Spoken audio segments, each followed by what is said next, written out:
sabihin ko sa'yo, simula ngayon, dito na rin kami magtatrabaho. Dito rin kami magtatrabaho? Kaya ka ba? Ako ang head ng maintenance department dito. Ako mag-supervise sa kanila. At ako naman ang tour guide. Akala mo, ikaw lang may karapatang magtrabaho dito sa Maynila. At ikaw, ano naman ginagawa mo dito? Dito rin ako nagtatrabaho. Pero sino ba nagkaso sa inyo dito? Ano akala mo sa amin? Wala kaming diskarte. Bakit? Ako nga hindi ko naiintindihan kung paano ka natanggap dito eh. Wala ka namang alam gawing trabaho.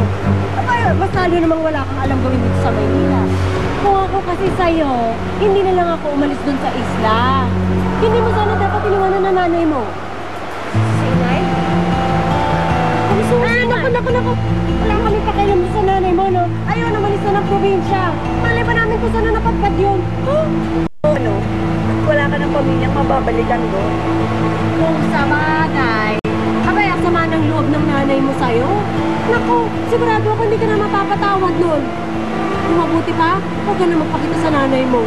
Ikaw kasi, inuna mo pang kalandian.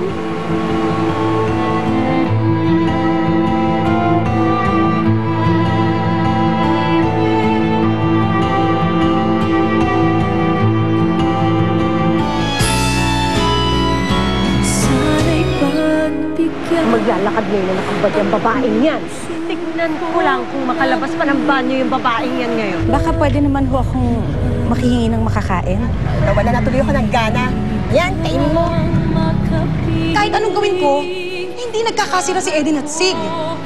Kaya ba nakakalimutan mo ng pinag-usapan natin? Anong usapan? Naaalamin mo kung may nalalaman si Eden tungkol sa Perlante. Kita! Nagtratrabaho si Eden? Hindi ka rin naman yung pinagbabawalan sa gusto mo. Kaya sana, ganun ka din sa kanya. Nakiusap kasi siya sa akin na maghanap ng trabaho para sa kanya. Akala ko naman na pag-usapan niyo na.